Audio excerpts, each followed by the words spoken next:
اگر کوئی مسافر دور سے آیا تو اس پر مسافر کے آثار نظر آتے ہیں. مثال کے طور پر اس کا جو لباس ہے وہ گرد آلودہ ہوتا ہے، دھول لگی ہوئی ہوتی ہے، بال بکھرے ہوئے ہوتے ہیں، چہرہ سوکھا ہوا ہوتا ہے. یعنی مسافرت کر کے آیا ہے تو مسافر ہونے کے آثار اس پر نمایاں ہوتے ہیں.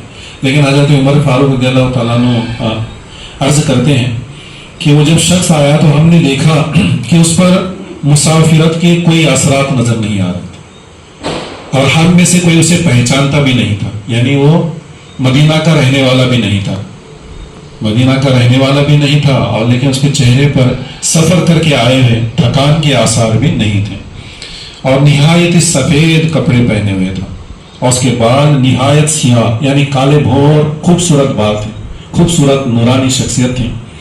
وہ آئے اندر اور ہمارے لوگوں کو چیرتے ہوئے حضور کے قریب پہنچے. حضور کے اتنے قریب پہنچے کہ مانو حضور کے گھٹنوں کے ساتھ ان کے گھٹنے مل جائیں، اتنے قریب پہنچے، اور ادب سے جو ہے دو جانوں ہو کر، جس طرح ہم عطیات میں بیٹھتے ہیں اس طرح دو جانوں ہو کر بیٹھ گئے. اور بیٹھنے کے بعد انہوں نے پوچھا کہ یا رسول اللہ صلی اللہ تعالیٰ علیہ وآلہ وسلم، مجھے بتائیں کہ دین اسلام کیا ہے. تو حضور صلی اللہ تعالیٰ علیہ وآلہ وسلم نے ارشاد فرمایا کہ دین اسلام یہ ہے کہ تم گواہی دو کہ اللہ کے سوا کوئی عبادت کے لائق نہیں، اور میں یعنی محمد اللہ کا رسول ہوں، اور نماز قائم کرو، زکوٰۃ ادا کرو، حج کرو، اور ماہ رمضان کے روزے رکھو. یہ دین اسلام ہے. یہ جواب دینے کے بعد وہ شخص کہتا ہے کہ آپ نے سچ فرمایا. تو حضرت عمر فاروق رضی اللہ تعالیٰ عنہ پھر عرض کرتے ہیں کہ ہمیں تعجب ہوا کہ ایک ایسا شخص ہے حضور سے سوال بھی پوچھ رہا ہے، اور سوال پوچھنے کے بعد خود تصدیق بھی کر رہا ہے. پھر اس نے 2-4 سوال اور پوچھے کہ اسلام کیا ہے، ایمان کیا ہے، احسان کیا ہے. تو اس کی وجہات آج مجھے صرف اسلام کے متعلق بیان کرنا ہے، تو آگے کی حدیث میں آپ کے سامنے بیان نہیں کرتا. بس اتنا موضوع لے کر ہم آج کا جو درس ہے وہ لیتے ہیں کہ دین اسلام کیا ہے. کہ ایک اللہ کی عبادت کرنا. حضور صلی اللہ تعالیٰ علیہ وآلہ وسلم نے جو ہمیں طریقہ بتایا ہے اس طریقے پر زندگی گزارنا، اور نماز کی پابندی کرنا، رمضان کے روزے رکھنا، اور حج ادا کرنا، اور زکوٰۃ ادا کرنا. یہ اگر ہم کرتے ہیں تو ہم دین اسلام کے ماننے والے ہیں اور دین اسلام کے کہلانے والے ہیں. تو ہمارے لیے ضروری کیا ہے کہ سب سے پہلے کلمہ. یہ 5 عبادتیں بنتی ہیں دین اسلام کی، جو 5 بنیادی ارکان جسے کہا جاتا ہے، 5 پلر کہے جاتے ہیں. یہ 5 عبادتیں کون سی؟ پہلا ہے کلمہ لا الہ الا اللہ محمد رسول اللہ. اور اس کا وقت کیا ہے کہ ساری زندگی ہر وقت اس عبادت کو کرنا ہے، 24 گھنٹے. جس طرح ہم سانس لیتے ہیں اس طرح ہمیں ہر وقت گواہی دینی ہے لا الہ الا اللہ محمد رسول اللہ. یعنی اللہ کے سوا کوئی عبادت کے لائق نہیں، محمد اللہ کے رسول ہے. اس کا وقت ہر وقت ہے، سانس جتنی لیتے ہیں اتنا وقت اس کا ادا کرنے کا ہے. اور اس کے بعد پھر نماز کا وقت کیا ہے کہ دن اور رات میں 24 گھنٹے ہوتے ہیں. 24 گھنٹے میں 5 وقت کی نماز ہر مسلمان پر فرض ہے. نماز فجر، نماز ظہر، نماز عصر، نماز مغرب اور نماز عشاء. تو 5 نماز فرض ہیں، اسے دن میں 5 وقت ادا کرنی ہے. اس کے بعد ماہ رمضان کے روزے. سال میں ایک ایسا مہینہ آتا ہے کہ اس کے پورے مہینے رکھنا ہر مسلمان پر فرض ہے، تو ہم روزے بھی رکھیں گے. اس کے بعد تیسری عبادت جو فرض ہے وہ زکوٰۃ ہے. سال میں 1 مرتبہ ہمارے پاس جتنا مال بچا ہے، اپنے پاس جتنا مال ہے اس مال کا 2.5% اللہ کی راہ میں خرچ کرنا، اسے کہتے ہیں زکوٰۃ. 2.5% یعنی 100 روپے میں 8 روپے دینا ہے. اس سے ہوتا کیا ہے کہ ہمارا مال پاک و صاف ہوتا ہے، اور وہ مال ہمارے لیے بابرکت والا بن جاتا ہے، اور ہم جسے دیتے ہیں غریبوں اور مسکینوں کو، ان کا بھی اسے کام بن جاتا ہے. تو دونوں کا فائدہ ہے. تو زکوٰۃ بھی ادا کریں. اور چوتھی جو عبادت ہے وہ حج ہے.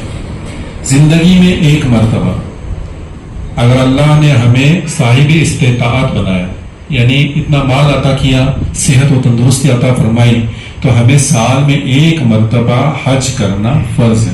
حج کرنا فرض ہے.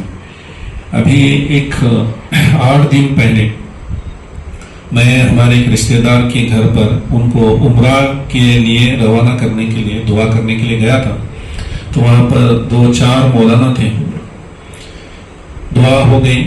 دعا کے بعد پھر وہ جو مولانا تھے وہاں کے، انہوں نے ایک بات سامنے رکھی اور کہا کہ اس بات کی فکر لوگوں کو دلانی ہے. کیا فکر دلانی ہے؟ کہ آج کل لوگ جو ہے فیشن کے طور پر عمرہ کر رہے ہیں.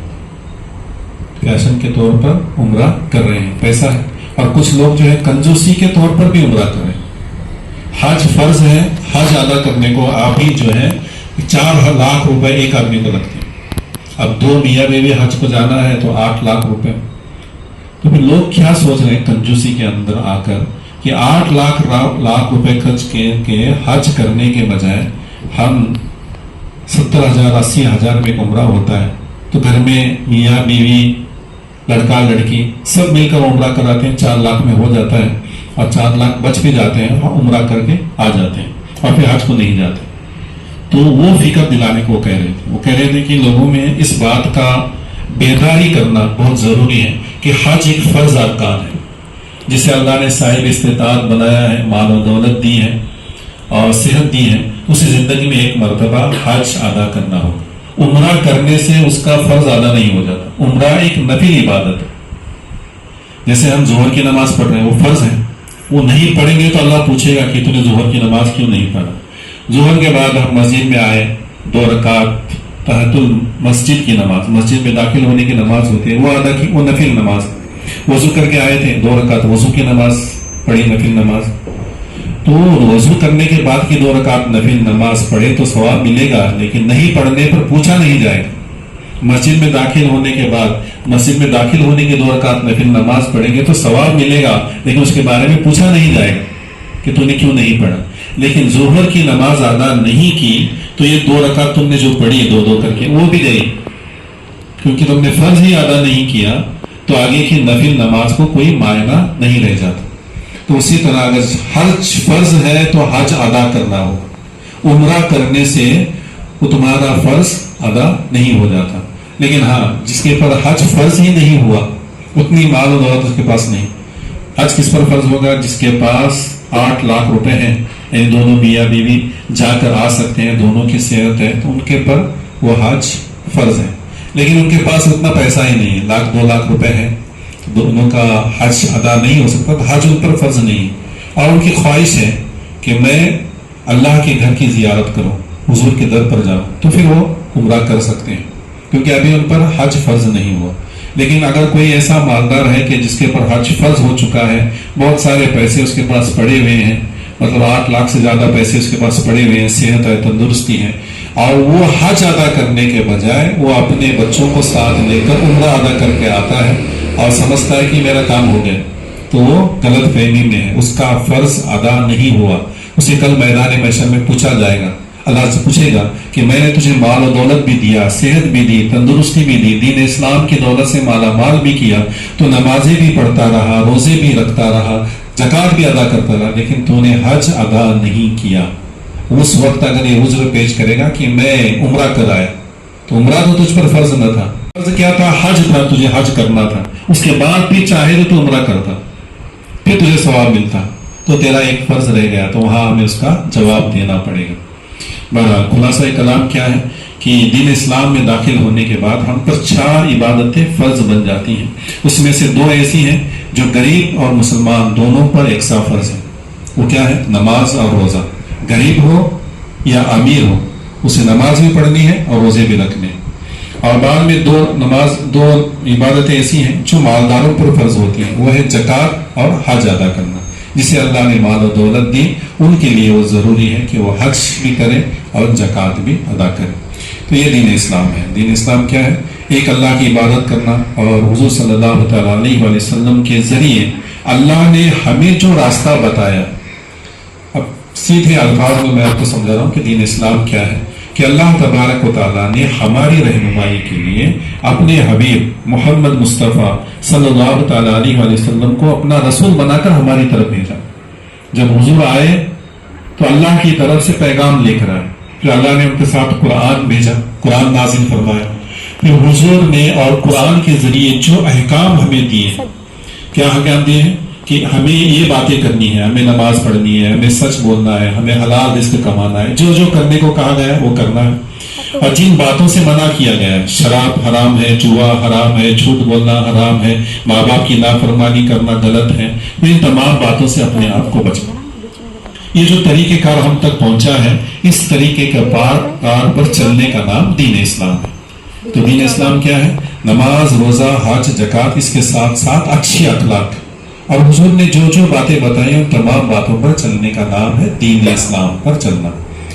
بہرحال اللہ تبارک و تعالیٰ سے دعا ہے کہ اللہ تبارک و تعالیٰ ہم سب کو سچا دین اسلام پر چلنے والا بنائے، دین کا علم عطا فرمائے، نماز، روزہ اور شریعت کی پابندی عطا فرمائے۔ وما علینا الا البلاغ المبین، وآخر دعوانا ان الحمد للہ رب العالمین۔